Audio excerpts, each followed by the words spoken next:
Halo, selamat pagi pemirsa, apa kabar Anda hari ini? Senang sekali kami dapat menjumpai Anda dalam Berita Papua.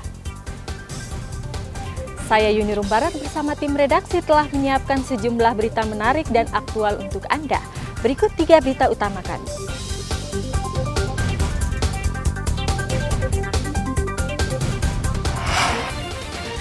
Rumah dinas Kapolda Papua terbakar.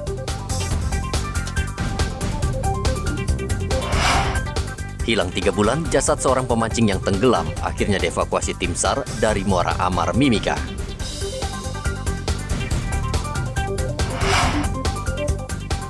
Curi konsentrat milik PT Freeport, 9 orang pelaku ditangkap tentara di Mimika.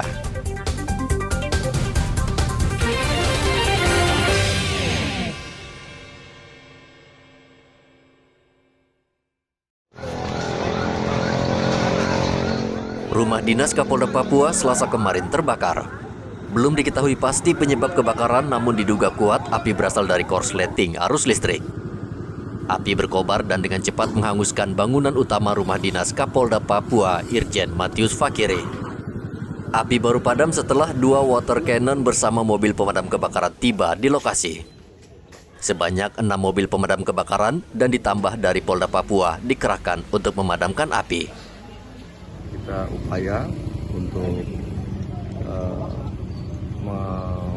memadamkan api ya dari mobil pemadam kebakaran water cannon baik dari TNI, kemudian punya Polri dan juga pemerintah daerah. Ini sekitar kurang lebih 6 kendaraan dan api kurang lebih 1 jam bisa dipadamkan. Tapi memang kondisi terutama untuk bangunan utama ini habis ya.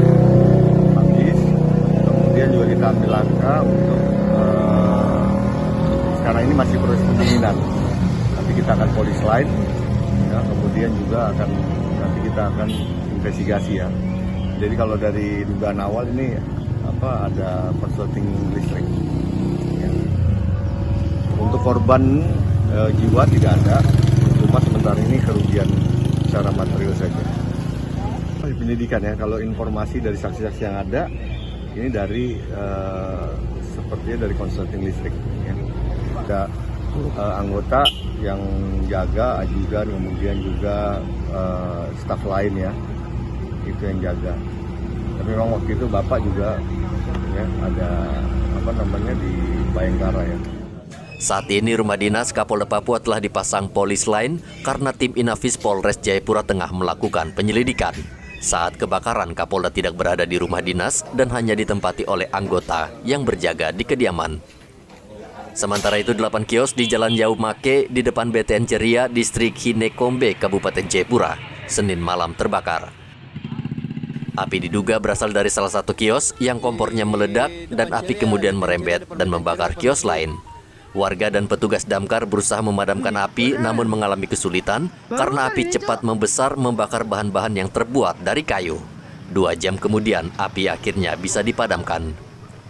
Kebakaran juga menyebabkan seorang warga mengalami luka bakar dan saat ini masih menjalani perawatan di rumah sakit. Kebakaran terhadap 8 kios di Sentani, Kabupaten Jayapura, di mana berawal dari satu buah warung yang terpicu kebakaran dari dapur, di mana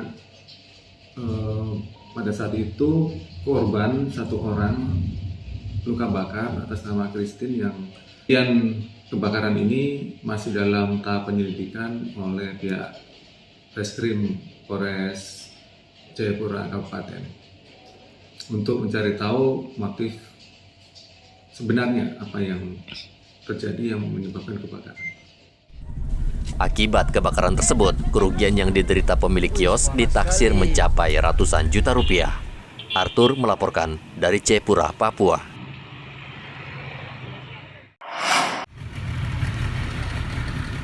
Tim SAR gabungan berhasil mengevakuasi mayat yang ditemukan di Sungai Amar, Distrik Amar, Kabupaten Mimika pada Selasa kemarin. Mayat yang diketahui bernama Darwis Ladaima ditemukan pencari kepiting di Sungai Amar. Darwis Ladaima sempat dinyatakan hilang saat memancing ikan bersama anaknya. Usai dievakuasi dari sungai, jasad Darwis langsung diserahkan ke pihak keluarga di Timika untuk dimakamkan. Kondisi jenazah sendiri sudah rusak karena selama 3 bulan terapung di air. Sisar terhadap salah satu korban yang ditemukan atas nama Darwis Ladaima ini merupakan operasi SAR yang dibuka kembali, yaitu operasi SAR sebelumnya 3 bulan kemarin, di mana 2 orang yang dinyatakan hilang pada saat mancing, yaitu Pak Darwis Ladaima dan anaknya Fahri. Kemudian pada saat operasi SAR kemarin, 3 bulan kemarin, yang ditemukan adalah anaknya Fahri, sedangkan bapaknya sendiri, yaitu Pak Darwis, belum ditemukan. Sehingga kemarin kami menerima laporan bahwa telah ditemukan sosok jenazah yang mirip, yang menggunakan pakaian yang mirip dengan Pak Darwis. Sehingga operasi SAR kami buka kembali, sehingga tim Basarnas Kantor SAR Timika dengan 2 perahu karet melaksanakan operasi SAR. Kemudian setelah sampai di tempat kejadian musibah atau kecelakaan, kami menemukan kemudian mengevakuasi, dan tim hari ini tiba di dermaga Pomako sekitar jam 21.00 atau jam 9 malam. Kemudian hari ini selesai jam 12 dan dilaksanakan debriefing dengan seluruh anggota. Dan operasi SAR selesai dan korban sudah dievakuasi ke rumah duka. Pada tanggal 30 Oktober 2022 lalu, Darwis Ladaima bersama anaknya Fahri memancing ikan di Muara Amar, Distrik Amar, Timika, Papua Tengah. Namun ayah dan anak ini dilaporkan hilang. 7 hari setelah kejadian, tim SAR akhirnya menemukan jenazah anaknya Fahri yang berusia 7 tahun. Sementara sang ayah hilang dan tidak ditemukan saat itu hingga operasi pencarian ditutup. Baru pada tanggal 15 Januari lalu jasad Darwis ditemukan nelayan Karaka di Sungai Amar, Distrik Amar, Kabupaten Mimika. Dari Mimika, Papua Tengah, Igobat Momolin melaporkan.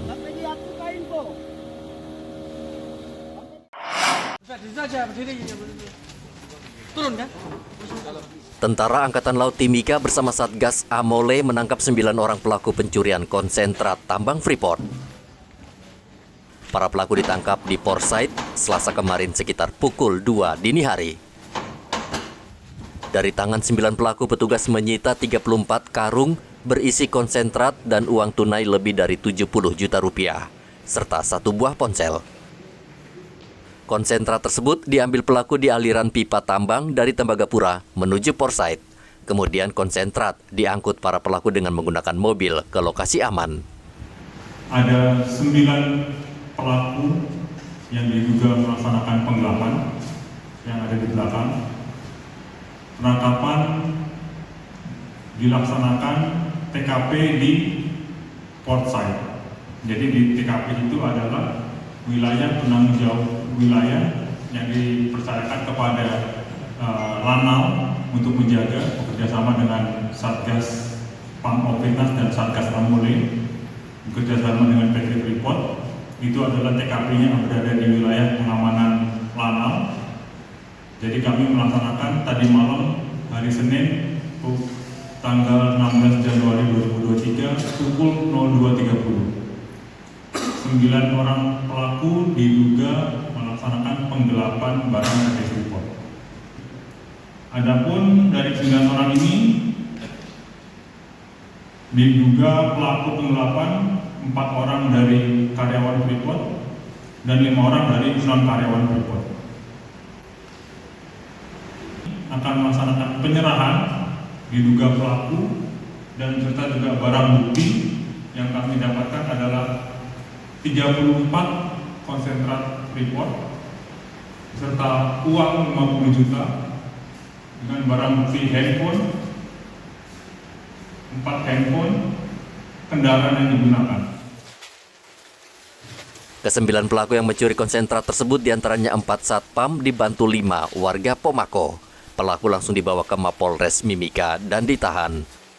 Konsentrat mengandung emas, tembaga, dan perak. Dalam 1 tahun, PT Freeport bisa menghasilkan sebanyak 1,1 juta ton konsentrat yang dikirim ke Amerika untuk diolah menjadi emas, tembaga, dan perak. Igobat Momolin melaporkan dari Mimika, Papua Tengah.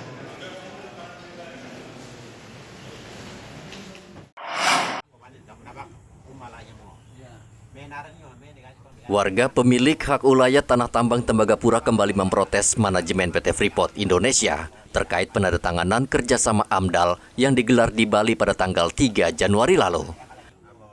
Saat itu PT Freeport Indonesia membawa sejumlah warga guna melakukan pertemuan terkait penandatanganan AMDAL. Warga menduga ada oknum di manajemen PT Freeport yang memanfaatkan sejumlah warga pemilik hak ulayat tambang agar setuju dan menandatangani kesepakatan soal AMDAL di Tembagapura. Yanes Natkime, salah satu tokoh masyarakat yang juga pemilik hak ulayat tanah tambang PT Freeport, berharap pemerintah dan manajemen PT Freeport jeli merekrut warga yang terdampak langsung untuk diikutsertakan dalam penandatanganan MOU AMDAL di Bali. Mereka juga meminta bila perlu proses penandatanganan AMDAL dilakukan di Timika karena pengelolaan tambang berada di Kabupaten Mimika. Kalau yang niat benar-benar niat baik terhadap masyarakat yang punya hak ulayat, kalau niat baik berarti datanglah yang kami yang ada duduk ini berbicara baik-baik dan apa keinginan kami untuk ke depan seperti apa. Kami mau supaya masyarakat harus sejahtera, harus diperhatikan baik-baik seperti Kalimantan, NTT. Jadi mereka harus punya hak ulayat, harus diperhatikan benar-benar. Kami yang ada di semua di sini menyatakan apa yang mereka ke sana itu tidak benar dan tidak sah. Menyatakan ilegal. Betul. Dan tidak sah. Harus sabut kembali. Baru duduk bersama dengan kami seperti ini. Ada orang-orang yang bermain di balik AMDAL. Sebenarnya AMDAL berbicara tentang perkembangan perusahaan itu termasuk masyarakat. Masyarakat di mana lokasi itu ada masyarakat adat. Masyarakat adat yang bagaimana memegang daerah hak ulayat itu setempat. Oleh karena itu kami juga mau mengatakan bahwa di dalam hukum agraria, pasal 62 1999 itu berbicara tentang hak ulayat masyarakat, hak ulayat masyarakat. Yang masyarakat mau mengelola sesuatu, pemerintah mau mengelola sesuatu, harus bicara dengan masyarakat setempat. Warga pemilik hak ulayat tambang pada intinya tetap mendukung pengoperasian penambangan emas di Tembagapura terus berjalan.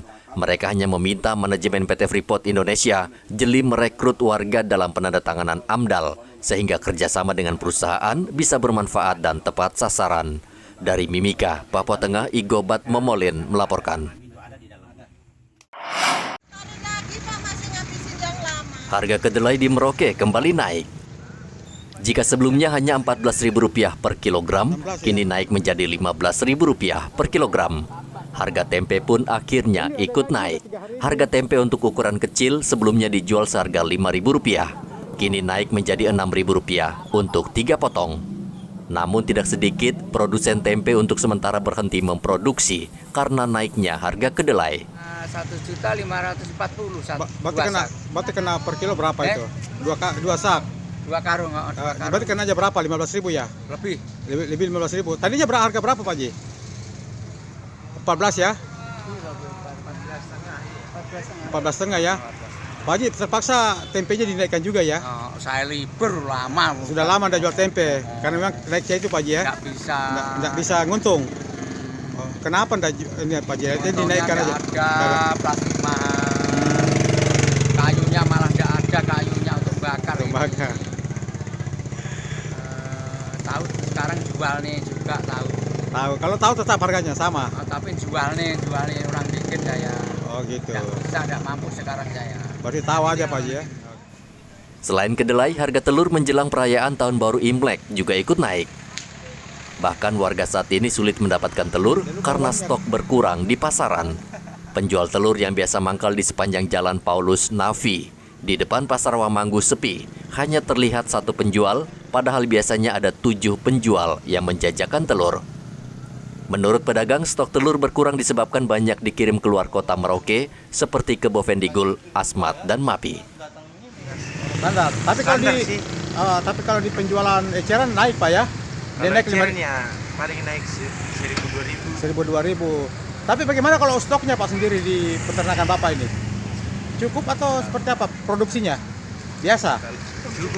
Cukup ya? Iya. Sementara itu harga telur di tingkat peternak masih belum naik. Namun karena permintaan tinggi, harga telur di tingkat pengecer terkerek naik antara Rp1.000 hingga Rp5.000 per satu rak. Muhammad Ridwan melaporkan dari Merauke, Papua Selatan.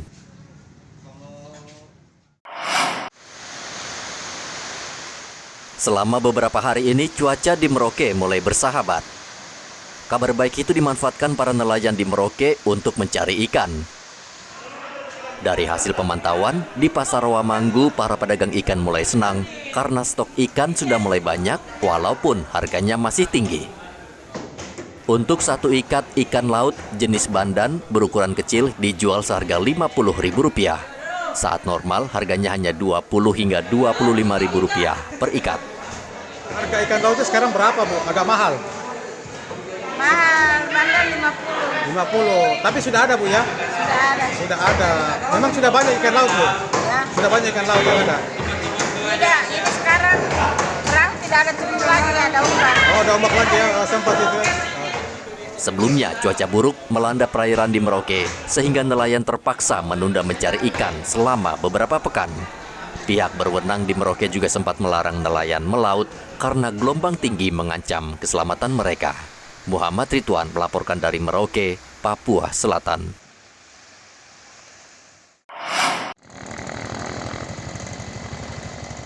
Warga di Kelurahan Samkai, Merauke kini lega karena jalan yang melintasi wilayah mereka kini sudah mulus dan tidak lagi berlubang. Selama bertahun-tahun warga di kawasan ini mengeluh karena jalan belum juga diperbaiki sehingga mengancam keselamatan pengendara. Sudah sepekan warga menikmati jalan yang mulus dan wisatawan yang hendak ke pantai Lampu Satu tidak perlu khawatir terjatuh karena berlubang. Warga mengapresiasi Pemda Merauke yang akhirnya peduli. Nah, sebelumnya itu sebelum masih jelek itu seperti apa Bu kalau orang lewat? Ya, biasa orang Pak selalu jatuh. Selalu jatuh. Licin. Licin ya? Nah, sekarang ini bagaimana Bu? Alhamdulillah. Sudah bagus. Alhamdulillah sudah bagus. Jadi sudah lancar jalannya Bu ya? Alhamdulillah sudah lancar. Nah, apa yang Ibu ingin katakan kepada pemerintah daerah terkait dengan ini? Terima kasih Pak atas bantuannya. Karena kita ini jualan di jalan ini alhamdulillah juga semua juga lancar. Jadi jualannya lancar Bu ya? Alhamdulillah. Oh, gitu. Ibu sudah berapa lama waktu itu belum diperbaiki waktu jalannya rusak? Wih, sudah lama Pak. Lama ya? Lama. Ada berapa tahun gitu ya? Ada sekitar 5 tahun. 5 tahun baru diperbaiki Bu ya? Iya, Pak, ya. Oke. Namun belum seluruh kondisi jalan raya tersebut diperbaiki. Misalnya di jalan yang tembus Jalan Ternate, kondisinya masih rusak dan memprihatinkan. Jalan itu berlubang hingga pengendara harus berhati-hati dan tidak sedikit pula yang terjatuh. Muhammad Ridwan melaporkan dari Merauke, Papua Selatan.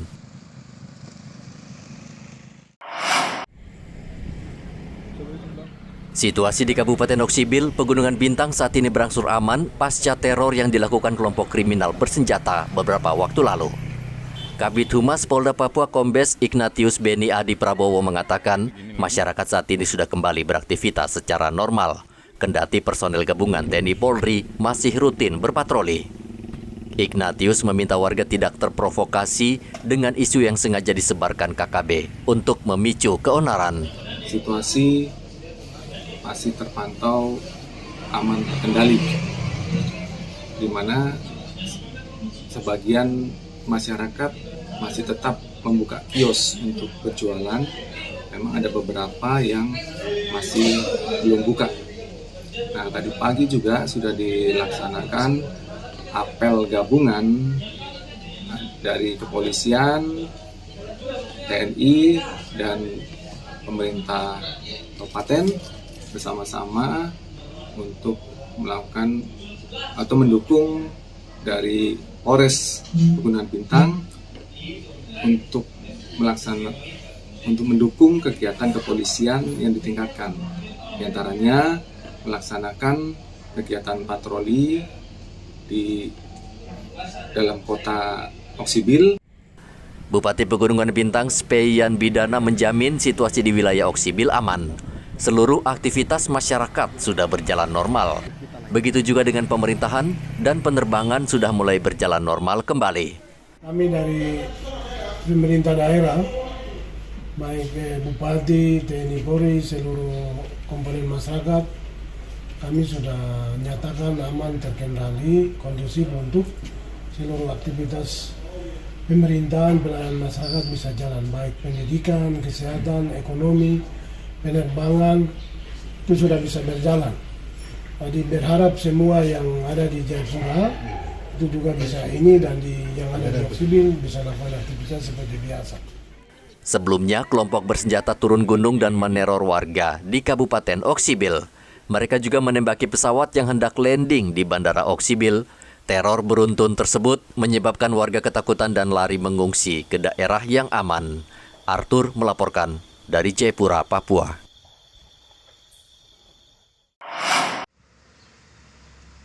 Perayaan Tahun Baru Imlek 2574 tinggal beberapa hari lagi. Umat Buddha di Merauke saat ini tengah bersiap menyambutnya dengan melakukan berbagai persiapan di kelenteng yang terletak di kawasan Wasur, Merauke. Petugas membersihkan kelenteng dan memasang lampion di halaman untuk memperindah. Di sini saya mendukung sekali dalam kegiatan dalam penyambutan Tahun Baru Imlek. Kelenteng sebagai tempat ibadah umat Buddha akan dibuka sejak pagi hingga selesai, dan ibadah dilakukan secara bergilir. Tahun Baru Imlek 2574 jatuh pada hari Minggu 22 Januari 2023. Perayaan ini sebagai bentuk syukur rakyat Tionghoa menyambut Tahun Baru. Tradisi ini dilakukan secara turun-temurun. Muhammad Ridwan melaporkan dari Merauke, Papua Selatan. Informasi tadi sekaligus menutup jumpa kita dalam Berita Papua hari ini. Saya Yunrum Barar bersama tim redaksi mengucapkan terima kasih atas perhatian Anda. Selamat pagi dan sampai jumpa. Wanyabe.